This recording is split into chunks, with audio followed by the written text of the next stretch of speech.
Hi, I'm Bill Carmody, and I'm the Marketing Whisperer. And today on the program, I have Meg Roberts, who's the president of Molly Maids. Hey, Meg, how are you?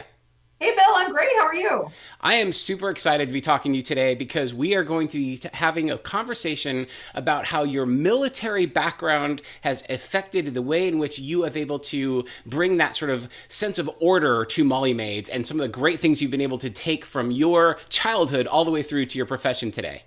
Well, let's be clear. I was raised by two people in the military. I wasn't brave enough to actually sign up myself, but no doubt about it, have a tremendous appreciation for the people who served, my parents included, and would love to share how that's impacted my life professionally and personally. Absolutely, and I'm sorry if I didn't say it the right way. Growing up with military Yeah. parents meant that there was sort of a precision when it came to things like cleaning your room and sort of being orderly as a child, which not everybody had that sort of effect. So I'm sort of curious how having that as a foundation as early childhood has permeated a lot of the things you do in your career, and now as president of Molly Maids. Yeah, no doubt about it. It's kind of ironic to actually think of it. I was raised by two people who were in the military. My mother was a lieutenant in the Navy, and my father, a lieutenant commander in the Navy, serving in Vietnam after they finished their schooling in university. And growing up, we always had this note card over our bedroom door called the Navy E, and it sat up kind of high between the four kids in my house, whoever's room was the cleanest. And it was really just the standard of cleanliness that my parents expected in our house. We couldn't make the beds that tight that you could bounce a quarter, but pretty close. And it was just really important that cleanliness and orderliness and really taking care of and respecting the home and the things that we were given but didn't necessarily deserve was really how my parents wanted us to perceive and be gracious growing up. So the Navy E was a really important aspect of your youth. You either had it or you didn't. And if you didn't, you were not in the officer's good graces. Let's put it that way. So it sounds like they had sort of this Navy level of neatness that they were looking to impose upon the house overall, and that you were playing a role in that, whether you wanted to or not. Yeah, most certainly. And I think with four siblings, some are more compliant than others. I'm the second oldest, two boys and two girls, and I turned out to be almost the most militaristic in that I always wanted to please my parents. So I was the one always insisting that everything be clean. And it really is funny to me. I actually hadn't thought about it until this interview that now I'm running a company that is sort of this amalgamation of my own idiosyncrasies as a kid. But yeah, I absolutely liked to follow their rules and just make sure that they were happy. My mom was raising four kids. My dad's a surgeon and was, busy all the time at work, and making sure that the environment that they created for us was, always a place that was peaceful and well cared for was an important part of my childhood, and remains that way for my kids today. Well, tell me a little bit more, and sort of growing up in a military household with two parents in the military, tell me about how that sort of has impacted your leadership style in terms of what sort of you learned from them as your parents that you've sort of carried into this role as the president of Molly Maids. Well, it's funny, my parents are very much about respect and following the chain of command, but also really encouraging people to be leaders and take chances and, be willing to take a little bit of a risk, use the assets that you have, use your intelligence, challenge yourself all the time. My parents were very adamant about our schooling and made sure that, books and education always came first. I would say that being raised by people who come from the military, you have a certain set of standards of accomplishment that really is imperative every day in how you behave, whether it's that you wake up in the morning and you make your bed, or that you show up 15 minutes prior to 15 minutes prior, which is an old term about really never being late. Yes. And just being conscientious about that.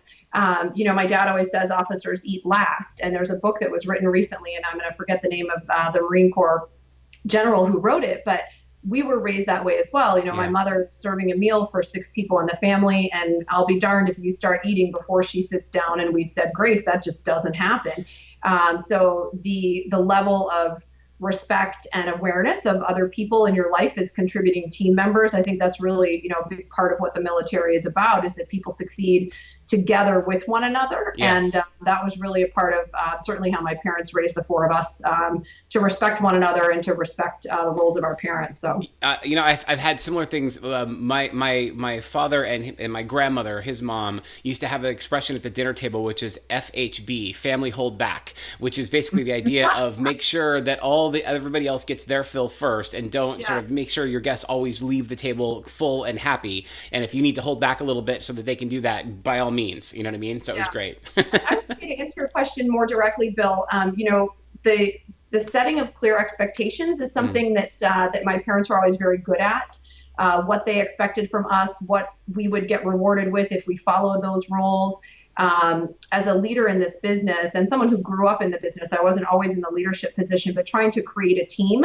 I learned from my parents. I learned from working with my siblings. I learned from, being a captain of an athletic team in high school and really kind of understanding how influential a leader can be. And then in business, being able to take those same traits of leadership, but also expectation setting, which when you have a big group of people who are working with you and not for you, what they want to understand is how can they be successful. So I think really good leaders, and oftentimes those are people from the military, can very clearly and succinctly set the expectation for their troops, their team, their employees, and that really helps people understand where they're going. And if you know where you're headed, the likelihood of getting there is that much greater. So I definitely apply that logic in how I lead people. Well, and I think another thing you said is very important. This idea that if you're on time, you're late is also important, because I think we run businesses and everybody's sort of up to the minute, right? And so basically, whether it's the last phone call right before the next meeting or things like that, what ends up happening is if you plan your day where you're rushing around second to second and you have no time to breathe, then you really aren't able to really focus and center on the thing and the mission at hand, right? And so the idea of if you're on time, you're late, that was another sort of trait that my parents also really drilled down into me, because basically if you're there a few minutes early, you actually have time to be prepared, you're ready to go in, and you've transitioned from whatever you were doing before into what you're focused on right now. And if you can sort of have that military precision in your day to make sure that you've built in the right amount of time to be able to not just go to the meeting, but be prepared for it, to have the action items coming out of it, that it was productive. These are the types of things that, you would never go to a military briefing and not have sort of an agenda and have action items and know exactly who's doing what. Yet we have a lot of time in business today where people go to these meetings and they're just meetings to have meetings, and they have nothing to do with anything. You might sit there wondering, wait, why am I even in this meeting? And what are we doing here? I'm a big believer in sort of old-fashioned documentation. I really like to make sure that if there's a mission, that it's scoped out, and we quite literally call them project scopes. I'm not going to have a conversation with team members unless they have documented what's the point of this conversation or what's the point of this exercise. But I'm guilty of being imperfect all the time too. I still keep my watch 5 minutes fast. And I find myself being quote unquote on time sometimes, which I've been reminded by my new boss, who is also military. She's former Marine Corps paratrooper, and she's amazing, and she's never late. So she's been coaching me a little bit on trying to improve, where I used to be more precise. I'm working on getting back there. So. Well, tell me, so one of the greatest things about Molly Maids is that you're one of the leading in your profession. It's one of the leading companies out there. So sort of tell me some of the things that you really have allowed you to stand out in terms of the industry, and some of the things that make Molly Maid special, and is, if any of that stuff ties back to some of the military upbringing that you had, it'd be great to sort of connect some of those dots as well. I wish I could take credit for my background having anything to do with the success of the company now, but I don't think I've been here long enough to be able to take any credit for that. We've been around for 35 years. It's been a brand name that has become synonymous with the category. So I need a Kleenex, I need a Molly Maid. We are sort of that ubiquitous term for this particular service. But I guess I could say that, the thing that makes us the most different, beyond maybe being one of the first to market and people knowing the brand, is the franchisees. I mean, that is the pivotal piece in working in this industry for 10 years and having seen so many different franchisees and franchisors of different concepts. I feel incredibly blessed and lucky to work with such dedicated, hardworking individuals whose success is a direct reflection on their commitment to their team. So the HSPs, the home service professionals, the men and women who do the hard work, the cleaning of the homes throughout the country. If I were to liken our franchisees to the military, and they are the lieutenants and the commanders and the leaders of these troops who are doing really, really difficult work. And I don't mean in any way to suggest that what we do is anywhere near what is Sure. done by those who choose to serve. But our franchisees are really tremendously good leaders, and they're so well intended of creating the right expectations for their employees. Many of them are former military, which is terrific. But I think many of them are attracted to like-minded people. So whether you served or you didn't serve, I think people who are well-intended and want to create great jobs for people and also create a great lifestyle for themselves, that's what I have really benefited from seeing in this system. And I think that's what our core differentiator is. It's not obvious to the consumer and the person who uses our service because they might call us for the brand name recognition. But after they use our service, I think they'll see that level of what I would call kind of the gold standard of professionalism and attention to detail that is somewhat like the military, and that is ultimately the piece that keeps people coming back. So I'd give all credit to the franchisees for sure. Well, and that's a very interesting point, because I think what we're really talking about here is leadership and understanding sort of, that a lot of veterans and a lot of folks that come from military have had amazing sort of leadership training. And I think what ends up happening in business is that if we don't have similar sort of training facilities to go through that process, what ends up happening is we're sort of thrown into the deep end, and it's a sink or swim type of mentality. So I feel like on the one hand, one of the things that's really great about the military is that because people have had that leadership training in a different capacity, they're able to usually apply that pretty well to the business world. And I think conversely, those people who haven't had a military background and haven't had that training, they're often able to sort of seek out leadership roles from people who have had that and really get better understanding of how to be better leaders themselves by taking some of those things from these training programs that we have in our services, Something that I've noticed from people who have military background and that I admire, and I don't have this skill set naturally, it's something that I'm always working on, is the ability to adapt, sort of that adaptation factor. And, knowing from one day to the next things could be very different. If you're serving, God only knows what could potentially happen. Right. But ultimately being able to program yourself in such a way that you're going to get through the day, you're going to get through the project, you're going to adapt to that change. In the business world, I think many of us have not been exposed to dramatic change, and we think it's sort of dramatic or traumatic, when in fact it's just change. But we're not programmed to handle it in the same way that I think people with proper training, often those from the military or police force and other academies of that nature, have that inherently, or they've been taught it more succinctly. I hope for young people today, I have two sons, I hope that both of my sons choose to go to college, and that when they choose to go to college, I hope they choose to join the military. You probably wouldn't hear a lot of people say that today, but there's just so much academic potential and the ability to continue your education and serve your country at the same time, and also get a lot of these skill sets that you just don't get in today's workforce anymore, particularly with the way businesses are more loosely run. And I think that's great too, but there's got to be a balance between, standards and creativity, and someplace in between. I did an interview with Leif Babin, who is one of the co-authors of Extreme Ownership, and best-selling book, fantastic. And by the way, amazing guys, right? These were two Navy SEALs that sort of took their Navy SEAL training into more of a consultancy and sort of helping businesses sort of think like Navy SEALs. And part of what you said is exactly right. This ability to run with it and understand that whatever you have planned for your mission, something is not going to go as planned always. Like that's just, you have to expect the unexpected. And the idea of being able to sort of empower your team so that they know what the outcome is. You said at the very beginning of the interview, and I'll want to come right back to it, if everybody understands the mission and everybody understands the outcome, then basically you can empower your team to go do whatever is necessary to reach that result. And so what will change is the dynamics of the industry. Your competitors will jib and jab, and your customers will have different needs. And the thing is, if you're so static that you can't be flexible enough to adjust to the needs of the conditions, then you're going to have a real problem. But if you understand the outcome and you're like, this is what we want to accomplish, then you're going to be in a much better position. Right. Totally agree.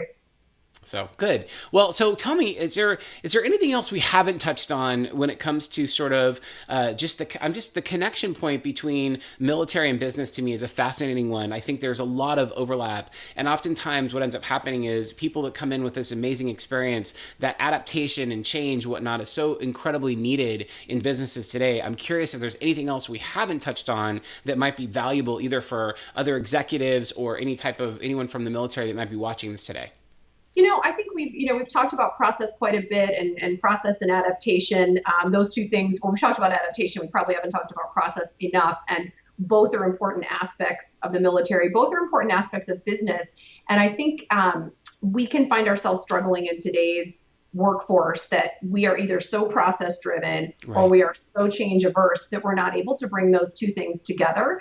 And I think folks from the military have both of those abilities. And that's exactly the type of person that we're always looking for to own one of our businesses, frankly, to work with us, because you need that type of mindset.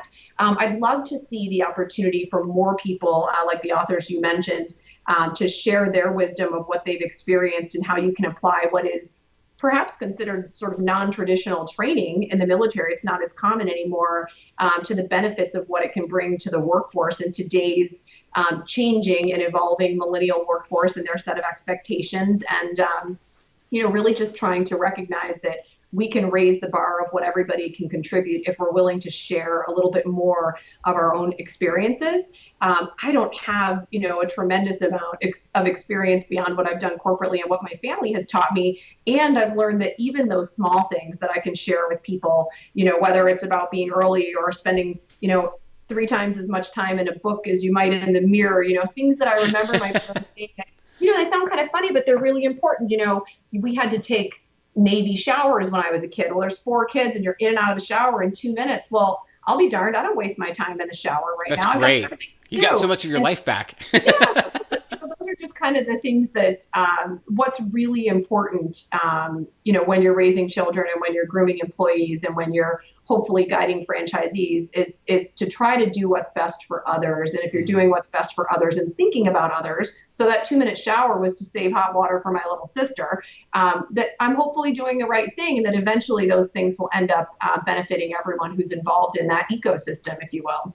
It's very fascinating because basically what you're saying is that by doing the small things that matter, it has a larger impact. So, for example, in the shower example, by having fast showers as a child, that sort of allowed you to have more time that you don't have to spend in the bathroom that you would normally have in that side. So it's had this longer term effect. And I feel like you're right. There are small things that make a huge difference throughout your career, that if you think about just showing up on time and what that means, or being able to be prepared for meetings and have stated outcomes, small things, seemingly small things, have a huge impact on the overall growth of the business. It's funny because I think for sure it didn't have a lot to do with our being efficient as kids, as much as my dad was like, hey, the hot water is going to run out, so you guys better get through there. And I'm going to tell you this is the Navy shower. But when you're older, you realize, okay, so that might not have been the core reason for that, but it created a sense of efficiency and a sense of importance.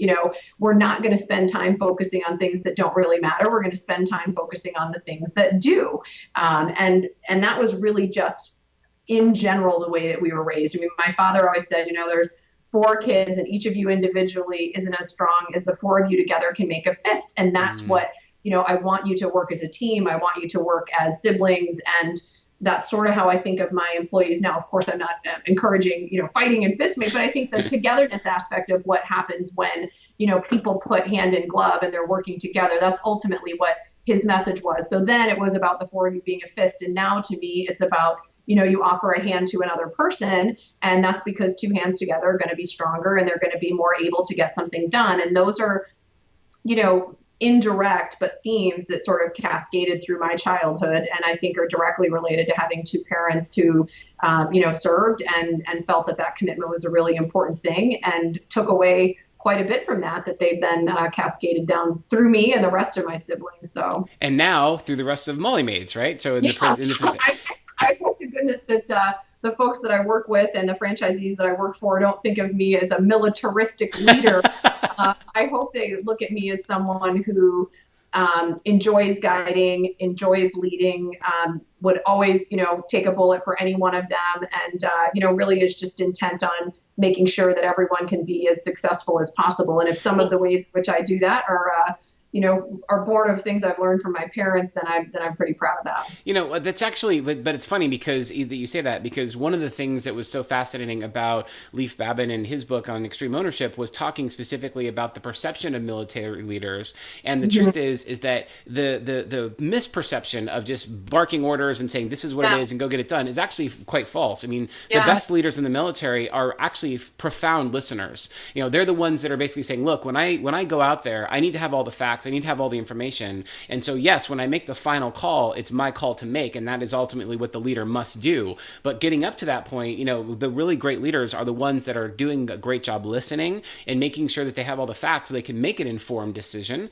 And so ultimately, when the people who are coming to you are coming into your office and saying, hey, we're not doing it right, or we made a mistake here, we got to own this, or we got to fix this, by being a great leader, it means you're being a great listener and you're understanding what to do with that information, Yeah, I couldn't agree more. I'm lucky to have a mentor now, and my CEO, who, as I mentioned, is ex-military as well. And she is an excellent leader, but even better than an excellent leader, she's an excellent listener. And boy, does she have to listen to a lot of stuff from me and all kinds of voices all over the place, but she's really good at processing that. And I watch her, like I think I watched my parents and former bosses of mine, to see exactly how she's handling something that I might have handled differently, and how can I handle it better. And 9 times out of 10, she's handling it better because she's listening in a way that I wouldn't have thought to listen. So if I can pick that up and then push it down with my teammates, I'm trying to do that. Everyone is in constant improvement mode, and I know I am. Every year there's a couple things I'm like, okay, I'm going to polish that edge, I'm going to polish this edge, and then another side gets a little scuffed up, but it's always a work in progress. So. Awesome. Well, Meg, I really appreciate your time today. You've been very generous with your time and sort of your insights too. So thank you so much for sharing those with us. I appreciate your time. Thanks for Skyping me today, and we'll look forward to seeing how this interview comes out. All right. Sounds good. Thanks so much, Meg. I appreciate it. Take care. Bye-bye. Bye.